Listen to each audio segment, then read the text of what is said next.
Welcome back to the Shoot to Ill podcast. My name is Martin Depict. I'm a photographer, videographer, and graphic designer here in LA. Episode 2, let's get right into it. So I talked a little bit about this in the last episode. I'm on the waiting list for this lens, the Canon RF 24 to 105 millimeter f2.8. f2.8 all the way through. I've been on the waiting list for a while now since they announced it. Sammy's camera, who I ordered it from, they've only delivered like 3 or 5 of them. So I think, and the more that comes out about this lens, I get more and more excited. So I just happened to swing by Sammy's on Friday because I had a shoot Friday night, and so I had to pick up some equipment. And maybe this is a little bit relatable. I walk in there and I know that I need a wide umbrella because the last 7-foot wide umbrella that I had, they're not that sturdy, right? If it falls, it's broken, it's done. But they're not that expensive. I would say probably, I don't know, $50 to replace an umbrella. So not bad. I knew I wanted to get that. But I walked in and I don't have a parabolic softbox. I mean, the one that I have is supposed to be a parabolic softbox, but I've seen deeper ones that are more directional with their lighting. So I've had my eye out for one, and then so I just happened to ask if they had a parabolic softbox, and they did. So I ended up getting that as well. So I'm not the greatest at if I walk into Sammy's and walk out with nothing, it's like a miracle. But not only that, I actually went to the camera section and the lens section and asked my guy there, Brendan, who has my order in for the lens, and he was like, "No, they're not in yet. But actually, let me check something." And so he calls downstairs in the rental department, and they had one for rent. So, of course, I had to get it. So here it is. So this is the RF 24 to 105 f2.8. Right now, it's on my gimbal with the C70. Is this a heavy setup? Yes. Altogether, probably over 10 pounds. This gimbal is supposed to be able to handle 10 pounds. It's probably max limit. The camera itself is just under 3. The lens itself is just under 3. So it's a pretty good setup. Let's actually turn it on, see if I can give you like a little demo. Watch it start shaking. So pretty nice. Nice and smooth. No shakiness. No shakiness. I already weighed, balanced it and everything. I mean, I'm looking forward to this being my main setup for video. Now, if you're asking, let me actually put this away.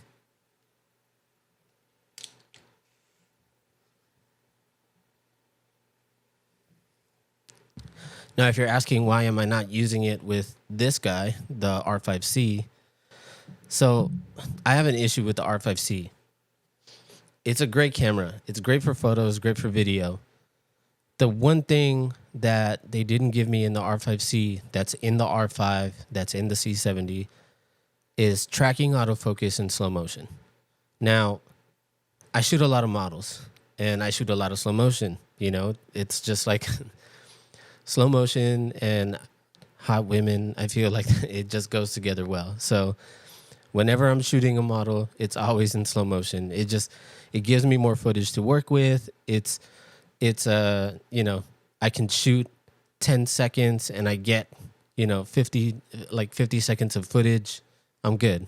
So I need autofocus in slow motion. The C70 has it, and right now it's probably like the best camera that I have for slow motion, and it gets 14 stops of dynamic range because of the cine sensor in there, and it's dual ISO.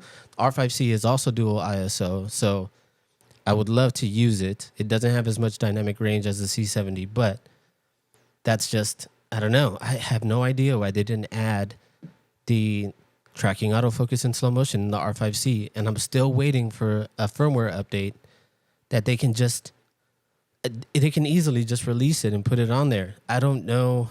It's like the infamous Canon cripple hammer that people have talked about for the last years. Is like Canon always has to cripple their cameras in some way. The C70 is perfect, like close to perfect as possible. The only thing about that camera is the crop, which if you're using the speed booster and EF glass, you don't have to worry about a crop. So they fixed it in that perspective. But with an RF lens on that camera, you're getting a 1.6 crop. So that 24 to 105 turns into 40 millimeter to like a 165 or 170 millimeter, which is a great range for it to be at 2.8. It's such an insane camera and lens combination. And I've gotten to use the lens already for photos. I haven't used it for video. I've been playing around with it with the gimbal today. But nothing professional. But I did get to use it on that shoot on Friday night. And man, like I bought, so I didn't expect to rent it that night. So I already had my R5C in the car with the 28 to 70 f2. I bought the 100 millimeter macro f2.8. And then I also brought the 85 millimeter 1.2. So those are like my portrait lenses. That's just like a go-to. 85 1.2 is a perfect portrait lens. If you want to shoot wide open, you get that nice separation with the bokeh. But I was shooting with studio lights, so most likely I was probably just going to use the 28 to 70. But with this thing, man, I didn't have to move. I literally just stood in one place and just twisted the zoom ring, and I got full body to chest up. It was insane. Yeah, I don't have enough. I don't have any bad things to say about this lens. I mean, even the price point, $3,000 for a lens. I mean, this is a lens that's like, if you invest into this lens, it's all you need for a lot of things. Like you can run and gun with just this lens in your setup and you're straight. You know, once I get this lens, I think all I really need in my camera bag is going to be this lens and probably the 85 1.2. I think that's pretty much it. I mean, if you need more than that, maybe a 70 to 200, but I think that's it. Like you can even just get away with this, with just one lens and a camera, and you're good. Like it's pretty insane that they've been able to do this. And I know a lot of photographers and videographers are interested in this lens. And yeah, I mean, there's going to be a long line. So go sign up for it if you haven't already. They're actually selling it on B&H right now. Not sponsored, but in kits. So you would have to get the lens and the C70 or the lens and the R5C, which are both great combinations. But I already have both of the cameras, so I don't need another body. It would be dumb for me to do that. So yeah, amazing combination. I've actually, leading up to filming this second episode, I've been really in my head about it again, and it sucks because I didn't want to get in my head this early on. I think what happened after I posted that first episode is that I posted it, and me being dumb, I sort of expected a huge amount of feedback, and I can't do that. I can't expect people to just love it right off the bat. I have to sort of realize that this is going to be a marathon. This is definitely not a sprint. This is something that I really have to invest my time into. And it's really easy to get inside my head about this, because then right now I can sort of beat myself up and say like, oh, you're only doing this for, I don't know, 100 people to listen and to watch. And that's the wrong way of thinking about this. And then as I was in this sort of mindset, I came across this clip of Rick Rubin. If you don't know who Rick Rubin is, he's one of the founders of Def Jam Music. And now he's sort of like this Zen master, sort of like, he's this sort of character in music, or this person in music that artists go to sort of like balance themselves as an artist. It's been really cool to just sort of, I've listened to a lot of his stuff, but this sort of clip, I don't know, it just came to me at the perfect time. And maybe this is relatable as well, is that when you're sort of like scrolling down your feed or you're online looking at stuff, the algorithm just sort of works in your favor and is just like, hey, you might like this. And I saw it, and it just like, it was the right thing for me to hear at the right time. So I'm not going to play the visual clip, but I am going to play the audio of this clip because I'm not sure about how this affects copyright. So I'm just going to play it, and then we'll talk about it after it's done. So here's the clip. I'm not making it for them. I'm making it for me. And it turns out that when you make something truly for yourself, you're doing the best thing you possibly can for the audience. So if we're making art, it's almost like a diary entry. So could I be concerned that someone else might not like my diary entry? It doesn't make sense. I'm making it to have my experience. And as soon as I decide to share it, in my mind, it's a success because I care about it enough. I like it enough for other people to see it. If other people, they can like it or not, that's up to them. And then, that's about them. That's not about me. I would say thinking is the least part of it. It's much more about feeling and being true to themselves. So that was the clip. It was exactly what I needed to hear in the moment where I was sort of feeling down on myself. And I know that in the first episode of this and going into this sort of creative journey, I did sort of already set out to do this for myself. And again, as a creative, for me, it's really hard. It's really easy for me to get in my head about this or get down about, the views, the likes, and the comments. But it's not about that right now. It's about me sort of getting past this. And there was a bunch of other content that I sort of looked into. Another one being a YouTube channel that I watch called Creative Minds, and I highly recommend that. I'm a Patreon subscriber to his account, and it's such an amazing account that has sort of like helped me over the last year, I would say. They have a couple really good videos. One of the best ones is called How to Stop Overthinking, and it's really great because he finds clips of artists talking about these issues that artists bump into. And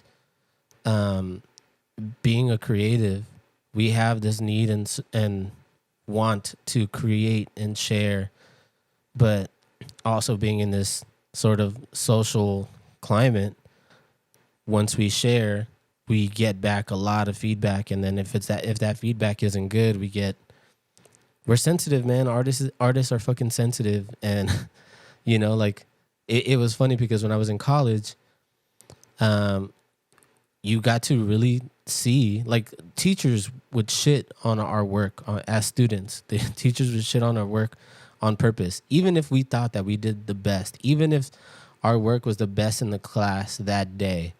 They would still shit on it because feedback is feedback. And we had to be prepared when we went into the real world and we started dealing with clients, because if we thought that we killed a project and that client had something to say or some feedback, we would get salty about it. And like, we can't get like that. I still get salty to this day if someone gives me feedback that I'm not ready to hear or I don't want to hear.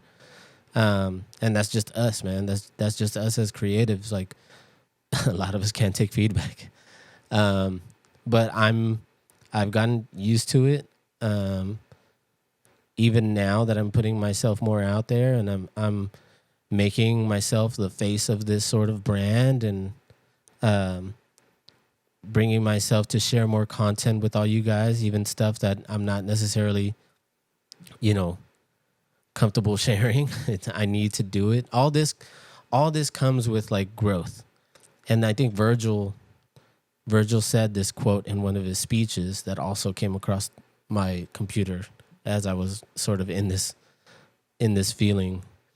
And this is me paraphrasing it, but it's basically Virgil tries to explain the torment artists and designers feel as they ask themselves if their work is living up to expectations.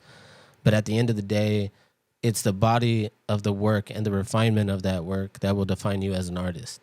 So at the end of the day, this one podcast, these first couple podcasts are not going to define me as a person or as an artist. It's going to be how I sort of refine this, how I what this turns into.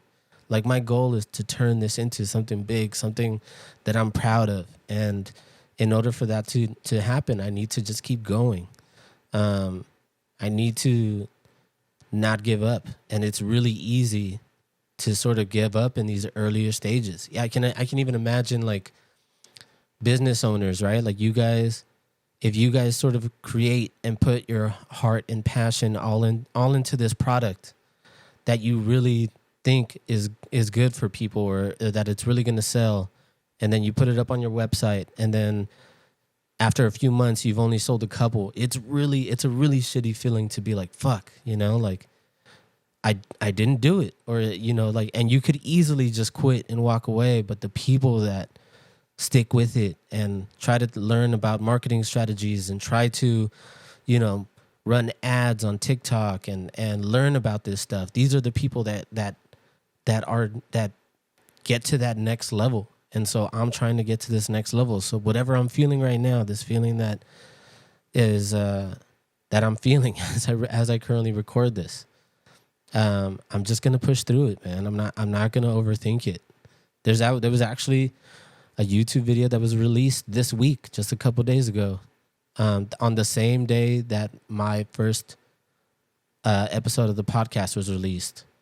On the Creative Minds YouTube channel, that's called How to Grow a Meaningful Audience. And I'm assuming that he meant how to grow a meaningful audience on social media. But at the same time, I think that video should have been called How to Grow an Audience While Still Being True to Yourself. And he gave tips on how to do that. But I think some of the ones that stood out were, I think the first one was finish it, release it, start over. Easy. And then one of the last ones was, what was it? It was strip it back and make it easy. And that's like the KISS acronym, right? Keep it simple, stupid. So I'm trying to, and you can even see, I just shot the monthly project on my Patreon of that whiskey bottle. And that shoot, I put so much thought and effort into actually shooting it and recording it that by the time I sat down to edit it, I didn't really need to edit it. I was like, I didn't want to cut out a lot of it. I wanted to just sort of show the creative process. Obviously, I still cut some bits and pieces out, but most of the meat is there. I didn't cut anything out. And I know that as I continue doing this, I'm going to get better at speaking. I'm going to get more comfortable in front of the camera. I don't know if I feel as comfortable right now. I think as I keep doing these, I will get more and more comfortable. And obviously, I think there's certain topics that I'm more comfortable talking about, right? Like cameras that we just talked about in the beginning. I'm really comfortable talking about cameras. I could talk about cameras all day. Gear, I love talking about gear. So all this stuff, like I will get more comfortable, and I will get better doing this process as I can continue to release it. So I'm not going to stop. I'm going to keep going. I've quit so many times before, man. Like there's been things that I've started and have not finished, and those things haunt me. There's been, I remember. I'll give you one. After college, So Depict is sort of like my brand name, Martin Depict. And Depict was sort of like this brand that I had an idea of when I was in college. And I remember we went to the MoMA, me and a bunch of my friends in college. We went to the MoMA and we sort of just walked around the museum. And next to the pieces of art, there was like these little plaques, right? And it tells you like the name of the artist and you know, some of them even say like what the artist was trying to show in the pieces. And then a lot of them said this piece depicts this piece depicts that. And so I came out, I was like, man, Depict is a fucking dope ass name for a brand. And so I was like, okay, I'm just gonna try to do it. And so I did. I went home and I bought Depict clothing I bought depictclothing.com, martindepict.com, depict.photo. Like I bought everything that was available under my name and Martin. And then I think at that time the Hundreds was really big. And there was this big interview that came out where Bobby and Ben Hundreds were like, yeah, you know, I don't know if this is exactly what they said, but they were like, you have to live your brand. And so they were like, so they just started going by Ben and Bobby Hundreds. And I was like, man, fuck that. I'm just going to be Martin Depict. And then that's what just happened. And that's how my name on social media came about, Martin Depict. And it's been my business name ever since. And so after college, a buddy of mine did my actual Depict logo. His name's Danny Osterman. Pretty sure.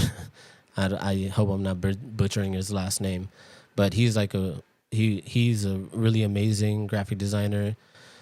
He's worked for Neff. I think he's worked for some motocross companies. I think he still works for some motocross companies up here in I want to say Valencia or Costa Rica. Yeah, I think Valencia, or I forget what it's called, something Costa something up there by Valencia. So he helped me with my logo, and then I did a couple other designs that had to do, you know, that I wanted to release and put on t-shirts. And I borrowed probably $5,000 from my mom at this time. And I did t-shirts, multiple t-shirts, sweaters, and I found this guy on Craigslist who was printing t-shirts out of his garage, screen printing t-shirts. And I did that, put it up on the website, and I try to promote it as much as I can on social media. I maybe made, I don't know, a few $100. I did not make my money back. And yeah, I mean, like I didn't give up. Like obviously I think, you know, Depict clothing, I don't know if it's, I definitely took that website down, but that's still something that I want to do. But that was sort of just one necessary failure that I needed to happen for me to move on to the next thing. You know, I think clothing is very difficult if you want to be one of those designers or graphic designers that sells graphic tees and stuff like that. There's definitely, I think the more niche your designs are, the better, because there's always a market for more niche products. And I've sort of seen how that can sort of like, how you can be successful doing that, right? Like there's like a couple of examples. Like I worked for Just Fab and Fabletics before I quit to do full-time photography. And so those are two very niche products. And so when you're marketing niche products, you can like really strategize on your ads. Stant socks is another one. You know, you're selling just one thing, just socks. And so you can really strategize on how to market that one thing. There's very few brands out there now that are selling multiple different products, but those brands that are doing it, they've been around for forever. You're not going to find a brand that can sell multiple different categories under one brand. Like the few brands that are around that are doing it are Nike, Adidas, maybe, And then the big box stores like Walmart. Walmart is definitely one of those things, like, because they have the Amazon Basics, so they're doing like they're doing everything from batteries to kitchenware to everything. Like they've figured out a way to sell everything. But I say all that to say that there is a way for you to sort of maneuver your way through these failures and successes to sort of find yourself in a new path. And this is something that I've worked very hard on for a long time. And I'm not going to let sort of these emotions get me down or stop me, because this is something that I really, really care about. And I'm going to try not to talk about this in the next episode, because it's really something I've been sort of struggling with, but I don't want to make this podcast about that. I think it's helpful to sort of speak of, but I don't want to be, I don't want to be a downer each time. Like, there's good shit happening as well, so I'm not tripping. But yeah, where are we at? We're at 30 minutes. Let's talk a little bit about this fucking camera that everyone has been talking about for the last 2 years. This camera is called the Fuji X100V. So this camera, I own one. It's when I bought it, I think it was 2 years ago. I bought it in 2022. By that time, this camera came out in 2020. By 2022, that camera was already reselling over its retail price. So I had bought mine for $1,800.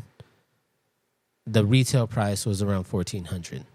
And I remember I had found one. I don't know if you guys know these places. They're like these little like plazas in at like strip malls, where it's like a little store in the strip mall and they resell a bunch of shit. There's a bunch of shit in there, like Beats headphones. At this time, it was a lot of Xboxes, a lot of PlayStation 5s, all this stuff that's like hard to get. They resell it there. And there's always like some security guard. They have to buzz you to let you in. It feels like you're walking into a pawn shop. But I had found one online, and that's where it told me to go and pick it up. So I remember going to go get it, and immediately, a lot of the hype of this camera is true. It's definitely a really great camera. The autofocus isn't great, but there's ways to get around the autofocus. Like, for instance, if you're looking through the optical viewfinder, that optical viewfinder autofocus, it's much easier and faster to use in darker areas. I'm not necessarily sure why it's better with the optical viewfinder. Maybe it has something to do with like the infrared focusing or contrast focusing. But I never use the autofocus with the digital viewfinder. I always use it with the optical viewfinder. And this camera has gotten really popular over the last 4 years now because of Fuji's film emulations. So this sort of like need to want to have this retro modern look to everything. Everything has to have like this really soft like glow, and you need to have like, I don't know, the some of certain highlights blow out or stuff like that. Like, it's a really cool effect, but I do think that it's going to go out of style pretty soon. It's not going to be something that stays in style for a while. Everyone's been sort of like in love with this aesthetic for a really long time. So I'm wondering what will be the next thing. But I don't know. History repeats itself, you know. I think like some things are just timeless as well. Like, it just like this sort of like retro feel for things are pretty timeless. But I want to talk about this thing that camera can do that not a lot of people know of. So in this camera, it has a built-in flash. And so it's perfect for that sort of like point and shoot sort of like feel cameras. I have a Contax G2 as well. Here, actually, let me grab it. Okay, so here is my Contax. Here is my Contax G2. This is the camera that I used to use as my point and shoot. It's a film camera, 35 millimeter. I do have a flash for it. It's not built into the camera, but it's an amazing point and shoot camera. This lens, this is not the one that Kendall Jenner made famous on Jimmy Fallon. This is the G2. That one's the T2. That one's sort of like a real point and shoot. This one still has a detachable lens. But this thing is insane, made of titanium and has some weight to it. It's really nice. And this was the point and shoot that I used before I got the X100V. Now,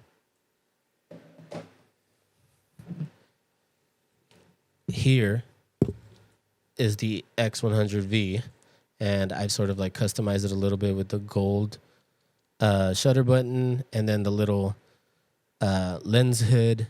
I mean, I feel like a lot of people customize them in this way, but it's a really dope camera. And you can see here built-in flash right there. And so my flash settings on this thing, I'll just share them so you guys can know. So when I'm shooting flash, I'm shooting at 160 ISO. My shutter speed is at 1/60th of a second. And then I'm overexposing the flash itself by a stop and a third. So, and then my f-stop is at 5.6. So that is like my perfect flash settings. Like if I'm going out, that's what I'm sort of shooting at. And I think it gives you that sort of like a party, sort of like you're going to like a party and you're just taking pictures of shit with the flash. It's a pretty, really dope look and aesthetic. And so I took some photos with the X100V here in my office of just like some of the Funko Pops that I have here. And what a lot of people don't know is that you can go into the settings of each photo and push the setting or push the exposure or pull the exposure by up to, I think, 3 stops, or maybe it's 2 stops. But if a photo is too dark right off the bat, and a lot of the times it is, because when you're shooting with flash, you're not necessarily, you don't know. I mean, I don't think the camera can sort of gauge how much light you necessarily need in a lot of scenes, especially if it's a big space, especially if there's a darker background. So, a lot of the times when you take flash photos with this camera, it's going to be underexposed. And I know a lot of you guys sort of know this from experience. But you can go into the settings by just pressing the Q button on the side and then going to push and pull exposure. And I'll pull up a video as an example to show you guys. Here are some of the results. So like I'll have my underexposed photo and then the more exposed photo here on the left and the right. So you'll see. And that to me is, it's sort of, it takes a step out of everything, right? Because like it makes it a perfect sort of walk around camera, a perfect daily camera, when you don't have to sort of like take these photos into Lightroom and change the exposure. You can sort of create your own sort of film emulations. It's a really inspiring piece of equipment because you can it's small, you can pick it up, you can shoot anything. It's the camera that I take when I'm shooting family functions, when I'm going out with my girlfriend. It's that perfect camera for those types of situations. And it's better because I'm not having to carry big cameras like this with the speed light and big lens, and it's perfect. It's also perfect because the lens is not detachable.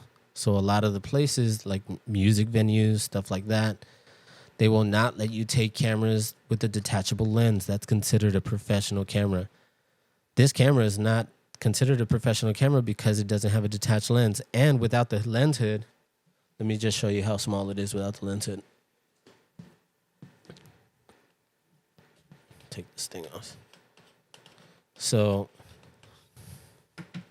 I have a grip on here, so it looks a little bit bigger. But this is how small the camera is without the lens hood. This thing, it fits in my pocket. Obviously, this isn't a part of it. This is a part of the grip, and it just helps you hold the camera a little bit better. And so this is how small it is. It fits in my pocket. I've taken it to Coachella. I've taken it to other events and music venues. It's perfect. It's perfect for that type of shit. So I'd recommend it for that, but here's the thing. I think Fuji is going to make a new one pretty soon. It's been 4 years now, 4 years in February. So 4 years next month that this camera has come out. I think it's up for an update. I think it's due for an update. I think they're gonna update. They've seen how popular this camera has been. They probably made and sold more of these cameras than they expected. And then not only that, they probably, this line of cameras, the X line of cameras, which they also have, like, I forget which other ones, but they have more professional grade cameras with removable lenses that have also the film emulations and other things like that. But the fact that this 1.8-inch camera is, I chose this. I chose this camera over the Leica Q2. And the main reason why is because I don't know if I was ready to spend $6,000 on a point-and-shoot one. But it had that built-in flash. And Leica doesn't have a built-in flash, and I don't think they have a speed light for that camera in general. I'm sure someone makes it, but having the built-in flash for this camera is great. Obviously, after a couple times of shooting with it, the flash is going to take some time to recycle. So, like, I always have a few batteries with me, but if I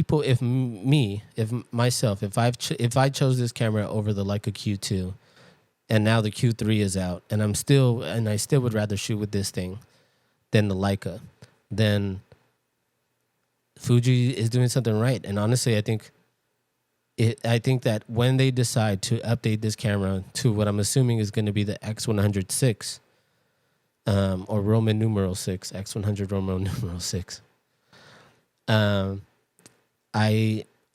they're gonna definitely upgrade the battery.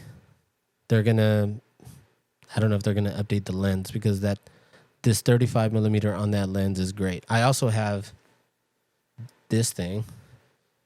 This is the 28mm extension or conversion ring, which you just sort of screw this thing onto the lens of the camera, and then you have a 28mm. So it widens the lens by a few millimeters. It's great. I don't like using it because when I try to use it with the flash, the lens itself gets in the way. So I just prefer using it with the 35mm lens that's on the camera already. Yeah, I mean, dude, that's another product I can't really say anything bad about. It's kind of crazy. Like, what are the negatives of shit like that, you know? Every now and then you just come across these products that are so good, and then you just assume that the hype is fake. The hype is not fucking fake. It's so crazy that, you know, and photographers will tell you the truth, or people that buy these products will tell you the truth. Well, like could the autofocus be better? Yes. Could the image quality be better? Maybe, obviously, but you don't get it for that. You want it for the sort of like grittiness of the image. They're making film emulations with like large grain and like, you know, really soft shadows and highlights that they're not necessarily focusing on like the clean photo. They want the grittiness of this camera. For me, I have film and I shoot film sometimes, but the process of shooting film is much longer, and I think that you have to be a real purist And I think that that's like some people sort of challenge themselves in that way, right? Like if you follow Peter McKinnon, he's sort of going through that era to where he's just shooting film, or he's only shot film for like a year now, which is great. It's awesome. But at the same time, it's more expensive. You're spending a lot more time scanning the images or developing the images if you're developing yourself. It's a fun process, but you have to have a lot of time for it. And right now I don't have that. I'm spending my extra time doing this shit, creating content that I think is going to better myself. And I think that's what I'm going to stick to. But yeah, X100V, highly recommend it. It's, and then I also recommend the 24-105 F2.8. And I apologize if I put this out and then some of you guys are like, fuck, now I have to spend money. Like, I'm very sorry because I'm the same way. But man, you know what? I'm just like, I think after the way that I felt this week of, feeling like, because, like I feel, you know what I imagine? I imagine like bigger influencers or bigger creators looking down on someone like me going like, this fucking guy, he's just like making content for like a dozen people, and like, it's not a lie, but at the same time, fuck him, I'm doing this shit for myself, and that's how I will continue to look at this. And I hope that, honestly, like, I have to keep this mindset because I know that as I keep doing this, it will get better. And so I hope that those words help some of you guys who feel stuck or feel like you needed, like if you feel that way, like maybe I've sort of shared something today that helps you keep going, because I know that you can work hard at a certain thing and expect a really big outcome, and when you don't get that big outcome, it's a little daunting, but it's how you work past it, man. It's how you work past it that you get to that next level. And so let's get to that fucking next level, man. Again, follow my Patreon if you guys are interested in any of my monthly projects. It's patreon.com/shoot2ill. I'm not charging anyone for the Patreon until July of 2024. I'm actually going to do my first live stream on Patreon on the photos that I just took for my first project. So tune in. That's going to be on January 20th at 2 p.m. Pacific Standard Time. That's and then I don't know how long the stream will be, but it'll probably be a few hours because I'm going to edit the photo, and then I'm going to do like a little ad for it, and then I'm also going to send those images to that brand and see how they respond. So I'm really excited about that.